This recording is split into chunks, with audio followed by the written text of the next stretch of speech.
और अब खबरों को विस्तार से देखते हैं। इस वक्त बड़ी खबर शिमला से आ रही है, जहां कल बीजेपी विधायक दल की बैठक करेगी।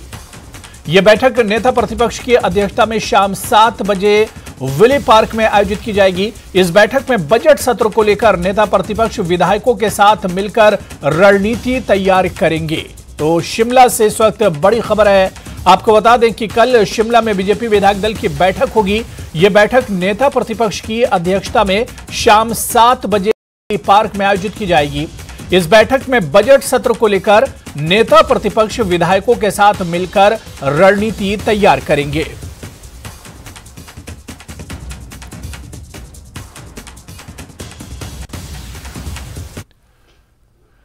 डिप्टी सीएम मुकेश अग्निहोत्री ने धर्मपत्नी के साथ माता भीमकाली मंदिर सराहन में पूजा अर्चना की और प्रदेश की खुशहाली के साथ समृद्धि की कामना की।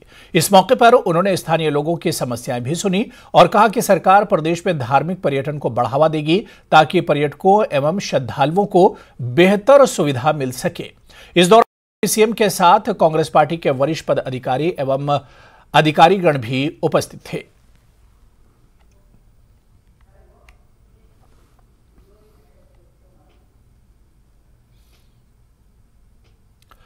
किन्नौर के निचार खंड में राजस्व, बागवानी एवं जनजातीय विकास मंत्री जगत सिंह नेगी ने पंचायती राज उत्सव की अध्यक्षता की। इस मौके पर मंत्री जगत सिंह नेगी ने कहा कि पंचायती राज संस्थाओं को मजबूती से आगे बढ़ाने संस्थाओं को पंचायती राज कानून की जानकारी होना जरूरी है। साथ ही उन्होंने कहा कि अगर पंचायती राज सदस्य निडर होकर काम करें तभी पंचायती राज संस्थाएं मजबूत होंगी।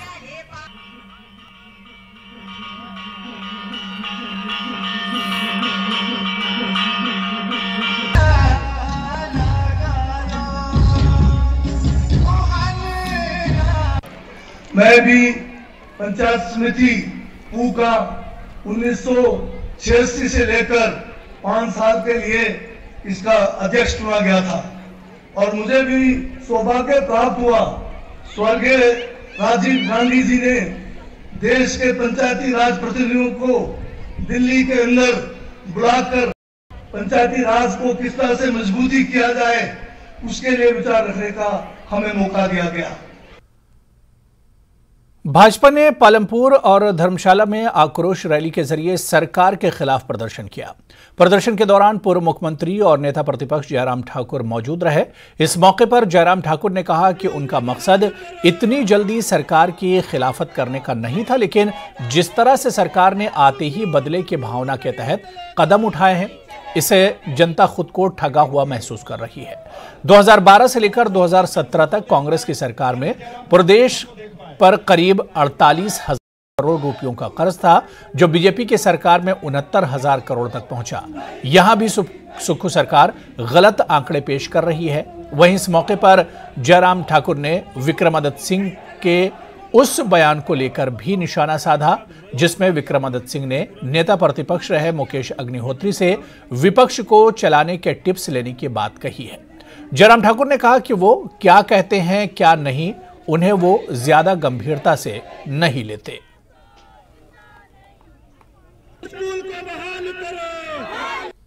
एक जुनून, एक जिसको बोलते हैं एक सनक चढ़ी है कि करो, कॉलेज बंद, यूनिवर्सिटी कॉलेज बंद, हेल्थ इंस्टीट्यूशंस बंद, जितने भी रेवेन्यू के हमारे एसडीएम के दफ्तर थे, बीडीओ के दफ्तर थे जो खोले थे उन सबको बंद। उनको ये जानकारी रहनी चाहिए कि हिमाचल प्रदेश में 2012 से 2017 तक कांग्रेस की सरकार रही और उस कांग्रेस की सरकार में 27,000 करोड़ से 48,000 करोड़ तक ऋण पहुंचा और हमारी सरकार में 48,000 के बाद 69,000 तक पहुंचा। ये 75,000 करोड़ की बात मेरे पास आंकड़े हैं। हमने किस किस साल में कितना लोन लिया है और उसके बाद जहां जिक्र कर रहे हैं 75,000 करोड़ रुपए, कई बार 95,000 करोड़ रुपए, एक आंकड़ा तो तय करें। हिमाचल प्रदेश में हमें कतई भी जल्दी नहीं है, जैसे वो बार बार कहते हैं कि जल्दी है जल्दी, लेकिन आप जल्दी में आपने इतना माहौल खराब कर दिया जिसके कारण हजारों के साथ से लोग सड़कों पर उतर आए, विरोध करने पर उतर आए। उसकी वजह उनको जाननी चाहिए और इसलिए हर जगह ताला लगाना ये कोई समाधान नहीं है। तो इसलिए मैंने कल भी जो बात कही है, जो सोशल लोकप्रिय सरकार नहीं है, लोकप्रिय। हमने तो एक धर्म निभाना है, जहाँ गलत होगा वहाँ विपक्ष खड़ा होगा, ये गलत है, और उस बात को विधानसभा के अंदर भी कहेंगे, बाहर भी कहेंगे। चलिए आपको सुनाते हैं कि विक्रमादित्य सिंह ने क्या कहा था। दरअसल उन्होंने कहा था कि जनता ने उन्हें नेता प्रतिपक्ष के रूप में स्वीकार कर लिया है, इसलिए उन्हें मुकेश अग्निहोत्री से टिप्स लेनी चाहिए और पूरे 5 साल जनता के मुद्दे उठाने चाहिए। जयराम जी तो बहुत कुछ कहते थे कि मैं 25 साल तक मुख्यमंत्री के पद पर बैठा रहूंगा, मगर 5 साल में ही हवा निकल गई, तो इसलिए ज़्यादा बयानबाजी ना करें। मैं उनका बहुत मान सम्मान करता हूं, मगर उनको जनता ने नेता प्रतिपक्ष के रूप में अपना लिया है, तो 5 साल उनको उसी भूमिका में अपनी निभाना है। मेरा तो उनसे निवेदन रहेगा कि कुछ टिप्स मुकेश अग्निहोत्री जी से सीख ले, किस तरीके से विपक्ष की भूमिका जो है वो विधानसभा में सिखाई जाती है, और अगले 5 साल नारे लगाए विधानसभा में जमकर, और अब लोगों की आवाज़ को उठाने का कार्य जो सरकार भी करती है, विपक्ष का भी बहुत बड़ी जिम्मेवारी है। तो मुझे विश्वास है कि जो उनकी यशस्वी मुख्यमंत्री थे, अब वो यशस्वी जो है नेता प्रतिपक्ष के रूप में उभर कर आएंगे। इतनी जल्दी इतना जो है उत्साह होना ठीक नहीं है, और मुख्यमंत्री जी और सरकार ने इसका बड़ा संगत जवाब जो है पूर्व मुख्यमंत्री जी को दिया है, और ये कहा है कि जहाँ पे आवश्यकता होगी वहाँ पर इनको व्यवस्था अनुसार खोला जाएगा। आपने देखा पिछले कल ही पालमपुर का जो बीडीए ऑफिस बंद किया गया था, उसको फिर से बहाल किया गया है वहाँ के लोगों की मांग के ऊपर। इसलिए जो जस्टिफाइड है उसको खोलने के लिए मुख्यमंत्री जी ने और सरकार ने मना नहीं किया है, मगर हमको ये देखना है कि संस्थानों का बोझ हमको सरकार के ऊपर नहीं बनाना है। आज करीबन 9,000 करोड़ का तो केवल इन संस्थानों का बोझ था, उसके अलावा करीबन 80,000 करोड़ रुपए का बोझ प्रदेश सरकार के ऊपर है। तो इन सब चीज़ों को मद्देनज़र रखते हुए हमको एक बैलेंस तरीके से करने की आवश्यकता है, और इसीलिए इन 6 महीने की जो घोषणाएं हैं उसके ऊपर एक पुनर्विचार सरकार ने किया है। प्रदेश कांग्रेस प्रवक्ता सुदर्शन शर्मा ने नूरपुर में आयोजित बीजेपी के रैली को विफल करार दिया। सुदर्शन शर्मा ने कहा कि बीजेपी नेता लोगों को गुमराह करने की कोशिश कर रहे हैं और वो नूरपुर में 4 विधानसभा की संयुक्त रैली में 200 का आंकड़ा तक जुटाने में विफल रहे। भाजपा की जो आक्रोश रैली नूरपुर में संपन्न हुई वो पूर्णतः विफल रही, क्योंकि 4 विधानसभा क्षेत्रों से नेताओं ने इस रैली में जो कांग्रेस पार्टी के प्रति अपनी मानसिक वक्तव्य दिए, उनसे ये पता चलता है कि व्याकुलता कितनी है, व्यथित कितने हैं। सत्ता सुख पाने के बाद यदि आपको अब विपक्ष का काम दिया गया है तो ये जनता का जनादेश है। जनता के जनादेश की कदर करिए, और आप 200 के करीब भी कार्यकर्ताओं को इकट्ठा नहीं कर सके अपने। अब जनता जान चुकी है कि भारतीय जनता पार्टी जो है वो लोगों को गुमराह करना जानती है, जबकि कांग्रेस पार्टी जो है वो हमेशा जनहितैषी रही है और गरीबों की हितैषी रही है। नगर निगम शिमला के चुनाव को लेकर बीजेपी 14 और 15 मार्च को एक अहम बैठक करने वाली है। शिमला के विली पार्क में होने वाली इस बैठक में बीजेपी के प्रदेश प्रभारी अविनाश राय खन्ना, सह प्रभारी संजय टंडन शामिल होंगे। इस बैठक में नेता प्रतिपक्ष जयराम ठाकुर, प्रदेश अध्यक्ष सुरेश कश्यप भी शामिल होंगे। बैठक में चुनाव को लेकर रणनीति बनाई जाएगी। इसके अलावा दूसरे अहम मुद्दों पर भी बीजेपी नेता मंथन करेंगे।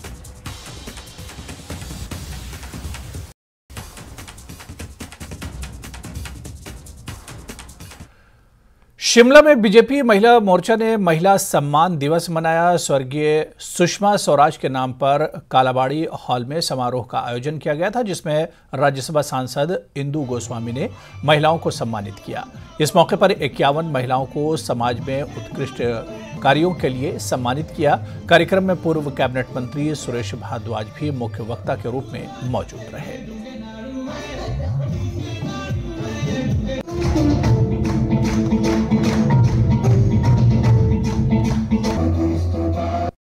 देखिए, भारतीय जनता पार्टी महिला मोर्चा जो है वो सतत कार्यरत रहती है। इसी कड़ी में भारतीय जनता पार्टी ने सुषमा स्वराज सम्मान समारोह जो है अवॉर्डीज़ के लिए, जिन्होंने अपने सेवा भाव से या कोई एक्सेल किया है किसी क्षेत्र में, उनको आज अवार्ड जो है वो यहाँ पर कालीबाड़ी में दिया जा रहा है और सुषमा स्वराज जी के नाम पर दिया जा रहा है, जो हमारे लिए एक प्रेरणा स्रोत है, जिनमें सेवा भाव जो था देश के प्रति फूट फूट भरा था।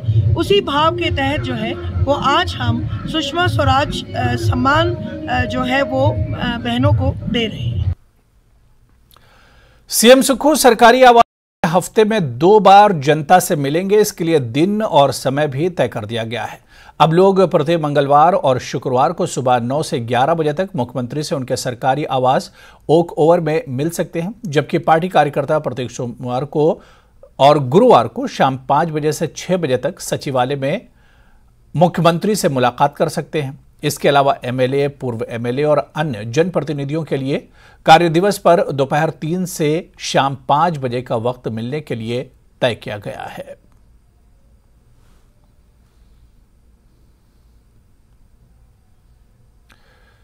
सीएम सुक्खू शनिवार शाम को अपने सरकारी आवास ओकओवर से राज्य सचिवालय पैदल पहुंच गए। इस दौरान सीएम सुक्खू ने रास्ते में आम लोगों से बातचीत भी की।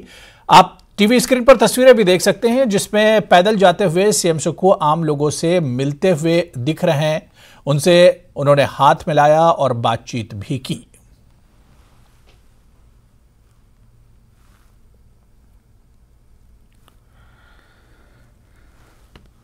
खबर किन्नौर से है, जहां पर निर्माणाधीन 450 मेगावाट की शेंगटोंग जल विद्युत परियोजना में देरी पर सीएम ने नाराजगी जताई है।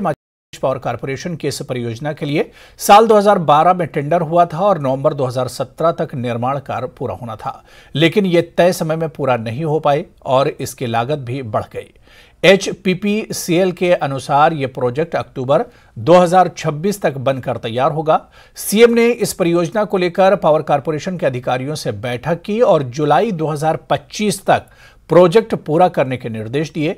बता दें कि सीएम सुक्खू ने शुक्रवार देर शाम Himachal Pradesh power corporation limited की समीक्षा बैठक की अध्यक्षता की। सीएम ने कहा कि विभिन्न कारणों से इसके निर्माण कार्य में विलंब हुआ है। इस देरी के चलते निर्माण लागत में वृद्धि होती है, जिससे राज्य को नुकसान होता है। उन्होंने कहा कि सभी परियोजनाओं को समयबद्ध पूरा किया जाना चाहिए।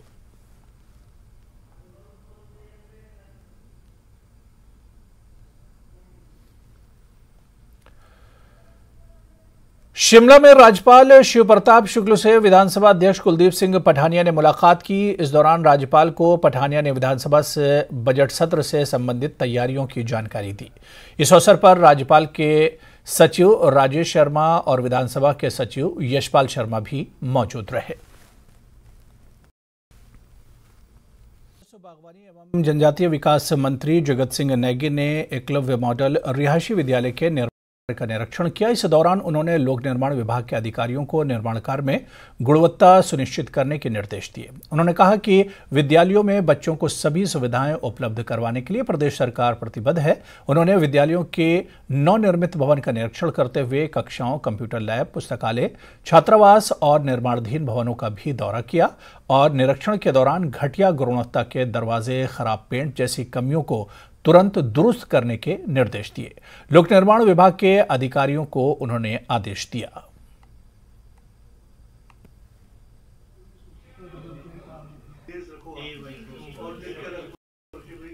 कुल्लू की धार्मिक पर्यटन नगरी मणिकर्ण में 5 मार्च को हुई हिंसक घटना के मामले में अब डीजीपी संजय कुंडू ने SIT का गठन किया है। मामले को लेकर DIG मधुसूदन की अध्यक्षता में SIT का गठन किया गया है, जिसमें HP साक्षी वर्मा और commandant 3rd battalion फंडोह Bhagat Singh Thakur जांच कमेटी के सदस्य बनाए गए हैं। इसमें पुलिस घटनास्थल पर लगे सभी CCTV कैमरों के फुटेज खंगालेगी और स्थानीय प्रत्यक्षदर्शियों के बयान भी दर्ज किए जाएंगे। वहीं इस मामले में अभी तक पुलिस के हाथ खाली हैं। पुलिस की तरफ से भी उपद्रवी की पहचान नहीं की गई है और न ही गिरफ्तारी की गई है।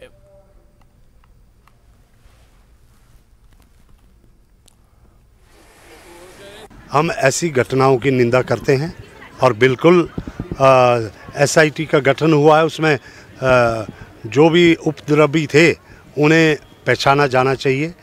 लेकिन रात की घटना थी और मणिकरण में ऐसा नहीं है कि पहली बार ही ऐसा हो रहा है, पहले भी बहुत सारी घटनाएं हुई है। लेकिन हम हर एक उपद्रवी का, और बेशक वो बाहर से आए हो, बेशक हमारे बीच में हो, हम बिल्कुल उस भर्त्सना करते हैं ऐसी घटना की।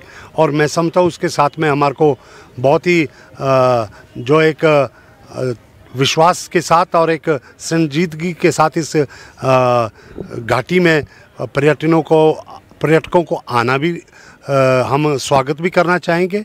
और उसके साथ में ऐसे घटनाएं दोबारा ना हो। मैंने मुख्यमंत्री जी से मांग की है कि वो मणिकर्ण के क्षेत्र में हमें एक थाना स्थापित किया जाए। उसके लिए मैंने मुख्यमंत्री जी को पत्र लिख दिया और उसके लिए बहुत जल्दी 40 लोगों की फोर्स वहाँ पे स्थापित की जाएगी। और मुझे उम्मीद है कि कानून व्यवस्था को सुचारू करने के लिए ये एक बहुत बड़ा कदम हो। रामपुर में उप मुख्यमंत्री मुकेश अग्निहोत्री ने Bushahr sports culture and environment association के 3 दिवसीय फाग मेले में शिरकत की। इस मौके पर बुशहर कार्निवल 2023 में सांस्कृतिक संध्या का आयोजन किया गया। यहां डिप्टी सीएम ने कहा कि मेले और त्यौहार हमारी समृद्ध संस्कृति के परिचायक हैं। समृद्ध संस्कृति के संरक्षण के लिए हम सबको प्रयास करने चाहिए। उन्होंने एसोसिएशन के जरिए किए गए प्रयासों की सराहना की। वहीं लोक निर्माण विभाग मंत्री विक्रमादित्य सिंह ने कहा कि कांग्रेस अपने हर वादे को पूर्ण करेगी।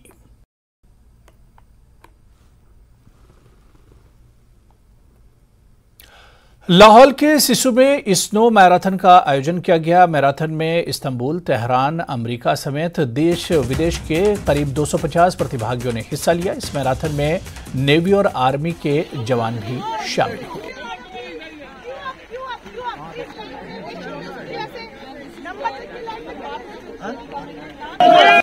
आप देख सकते हैं पीछे हम लोगों ने विश्व का सबसे ऊंचा मैराथन ऑर्गेनाइज किया है। ये सेकंड एडिशन है विश्व का सबसे ऊंचे मैराथन का। -1 डिग्री में मैराथन का 42 किलोमीटर लगा हुआ है। सिसु घाटी की चुनने का कारण ये है, आप देखते हैं कश्मीर में भी काफ़ी ज़्यादा बर्फ़ है, एक उत्तराखंड में भी काफ़ी बर्फ़ मिलती है, लेकिन जिस तरह का एटमॉस्फेयर यहाँ पर है, 42 किलोमीटर का एक ट्रैक बनाना, वो जगह कहीं पर अवेलेबल नहीं थी। और हमारी इतनी स्ट्रांग टीम है जो हिमाचल के लोकल लोग हैं, उन्होंने हमें काफ़ी सपोर्ट किया है। हिमाचल को चुनने का कारण यहीं तक, यहाँ पर हमें 42 किलोमीटर का ट्रैक मिल पाया, लोगों का बहुत अच्छा सपोर्ट मिल पाया, इस वजह से हमने इसको यहाँ पर चुना। नेवी से करीब 24 लोग आए हैं, आर्मी से करीब 22 लोग आए हैं। उसके अलावा ऑल ओवर इंडिया से हमारे पास पार्टिसिपेशन आया है। बहुत ज़्यादा खुशी की बात है कि हम लोगों ने सबने मेहनत करके इंडिया को वर्ल्ड एडवेंचर मैप में हम लोग उसको प्लेस कर पाए हैं। सेकेंड एडिशन में हम लोगों को बहुत खुशी है, बहुत ज़्यादा पार्टिसिपेशन ऑल ओवर इंडिया से हमें मिला है और आने वाले सालों में ये बहुत ज़्यादा बढ़ने वाला है। सुजानपुर में होली उत्सव के दौरान आयोजित सरस मेला लोगों को काफी पसंद आ रहा है। मेले में कई राज्यों के स्वयं सहायता समूह अपने प्रोडक्ट के साथ पहुंचे हैं। मेले का जायजा लिया हमारे संवाददाता जसबीर कुमार ने। राष्ट्र स्तरीय होली मेला सुजानपुर में इस बार पहली बार सरस मेले का भी आयोजन किया गया है। आपको हम इस पर दिखाएंगे सीधी तस्वीरें कि जो चौगान है सरस मेला लगाया हुआ है। हमारे पीछे ठीक स्टॉल है, आप देख रहे हैं कि किस तरह से जो एक नेशनल सरस फेयर यहाँ पे लगाया हुआ है और पिछले 3-4 दिनों से यहाँ पे काफ़ी संख्या में लोग आ रहे हैं। फिलहाल यहाँ पे जो अंदर स्टॉल हैं वहाँ पे आपको काफ़ी राज्यों के जो अपने बनाए हुए प्रोडक्ट हैं उनकी झलक देखने को मिलेगी। फिलहाल हम आपको दिखा रहे हैं कि सरस मेले में किस तरह से लोग हैं वो खरीदारी कर रहे हैं। काफ़ी भीड़ यहाँ पे मौजूद है। हम फिलहाल आपको ले जाएंगे जो जम्मू कश्मीर एक प्रांत है वहाँ का स्टॉल इस बार पहली बार जो सुजानपुर राष्ट्र स्तरीय होली मेला है वहाँ पे लगाया हुआ है। हम आपको दिखाएंगे किस तरह से जो जम्मू कश्मीर के प्रदेश की एक झलक है आपको यहाँ को देखने को मिलेगी। सर क्या नाम है सर आपका? मेरा नाम है निसार अहमद लोन। फर्स्ट टाइम आप हिमाचल में इस तरह के मेले में पहुँचे हैं? इस साइड में फर्स्ट टाइम आया। हाँ, क्या कहना चाहेंगे, क्या यहाँ पे जो उत्पाद हैं आप क्या ज़्यादा चीज़ पसंद की जा रही है हिमाचलियों की? यहाँ को सूट ड्रेस मटेरियल चाहते हैं इनको, वो अच्छा है, रेस्पॉन्ड भी अच्छा मिला। सब चीज़ को चॉइस करते हैं और रेट के बारे में थोड़ा सा उनका नॉलेज अभी नहीं है, मगर सब चीज़ पसंद करता है। जम्मू कश्मीर में क्या आप ऐसी यहाँ पे जो परिधान लेके आए हैं जो आपको लगता था कि लोग यहाँ पे ज़्यादा पसंद आएंगे? जो काटन है, काटन पे कश्मीरी कढ़ाई वो और सुई कढ़ाई, ये हैंडवर्क मांगता है। ओरिजिनल कश्मीरी चाहिए, यहाँ अच्छा कस्टमर है, ओरिजिनल है। हाथ से ये सारे प्रोडक्ट क्या खुद हाथ से बनाए हुए या कैसे तैयार किए? नहीं, हाथ से बनाए, सारा हाथ से। जो जम्मू कश्मीर का स्टॉल है, यहाँ पे पहली दफ़ा ऐसा जो सुजानपुर राष्ट्रीय मेला है उसमें जो बाकी प्रदेश हैं उनकी एक झलक देखने को मिल रही है। हम आपको कुछ और भी तस्वीरें साझा करेंगे किस तरह से जो लोग हैं खरीदारी कर रहे हैं। हमारे साथ ये हिमाचल के हैं स्टॉल, सिरमौर, हमीरपुर के हैं, यूपी का भी यहाँ पे एक स्टॉल है जो कि लोग किस तरह से देखिए उत्तर प्रदेश की यहाँ पे झलक देखने को मिल रही है। वैसे ये राष्ट्र स्तरीय होली मेला है लेकिन सरस मेले का आयोजन यहाँ पे हुआ है और यूपी जो उत्तर प्रदेश की एक झलक है, लोग काफ़ी यहाँ पे उमड़ रहे हैं, यहाँ पर खरीदारी भी कर रहे हैं। आप देख रहे हैं कि किस तरह से लोग, भाई बताएंगे फर्स्ट टाइम हिमाचल आए? बहुत ही अच्छा रिस्पॉन्स है सर। क्या उम्मीद क्या है अभी मेला? बहुत अच्छी उम्मीद है सर। क्या क्या प्रोडक्ट लेके आए हिमाचल? खादी पे है, khadi suit, sari, dress material कुल मिला के जो उत्तर प्रदेश की झलक भी आपको हमने दिखाई। तो यहाँ पे जो खादी का जो एक वर्क है वो देखने को मिल रहा है और हम पीछे भी आपको दिखाएंगे कि और भी बिहार का भी यहाँ पे स्टॉल लगा हुआ है। बिहार यहाँ पे जो एक प्रांत है उसका भी यहाँ पे मौजूद है और किस तरह से इनकी सजावट हुई है। तो फिलहाल जो सरस मेले के दौरान जो इस तरह का पहली बार पूरे जो राष्ट्र को एक तरह से सभी राष्ट्र की यहाँ की झलक यहाँ देखने को मिल रही है और अलग अलग प्रांतों के यहाँ पे जो स्टॉल लगे हैं तो इससे जो एक अलग ही एक प्रस्तुति लोगों को मिल रही है। लोग भी बड़े चाव से सरस मेले में घूमने के लिए आ रहे हैं। सुजानपुर की ऐतिहासिक नगरी से न्यूज़ 18 के लिए जसवीर कुमार। उधर हमीरपुर के प्रसिद्ध सिद्धोपीठ बाबा बालकनाथ मंदिर डियोट सिद्ध में चैत्र मास मेलों का आगाज 14 मार्च से हो रहा है, जिसके लिए मंदिर न्यास ने तैयारियां पूरी कर ली हैं। इसको लेकर जानकारी देते हुए उपायुक्त हमीरपुर देवश्वेता बनिक ने बताया कि इस मेले में हिमाचल के अलावा पंजाब, हरियाणा के साथ विदेशों से भी श्रद्धालु आते हैं, इसलिए मंदिर परिसर में श्रद्धालुओं की सुविधा के लिए पूरे इंतजाम किए गए हैं।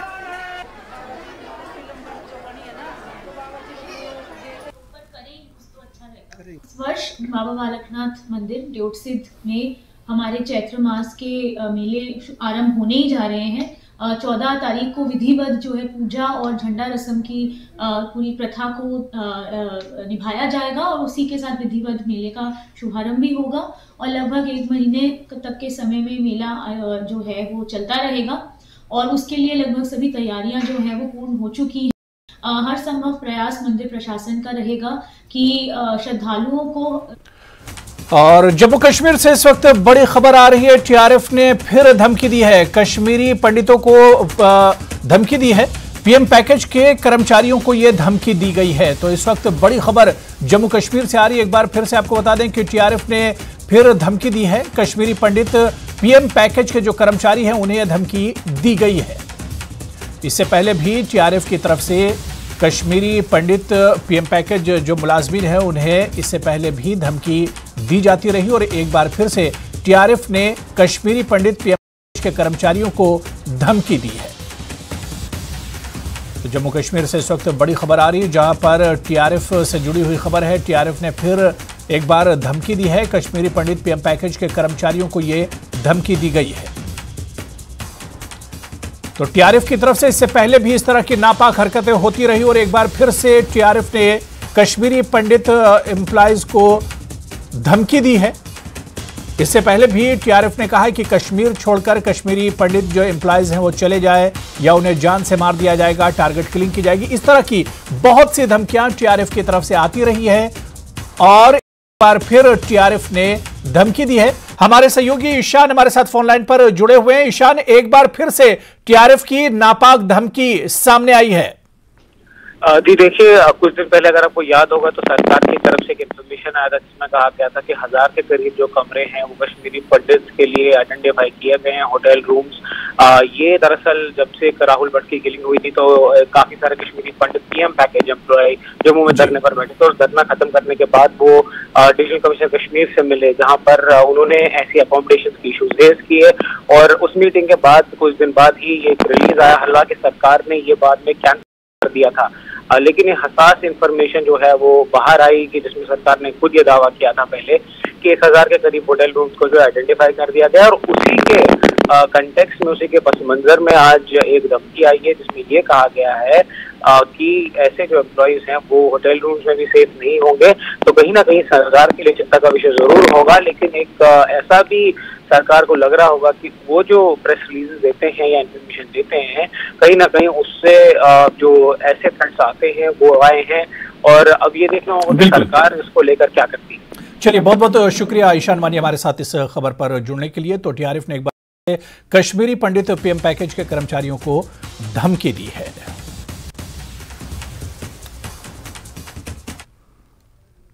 तो चलिए, इस बुलेटिन में अभी फिलहाल इतना ही। नमस्कार।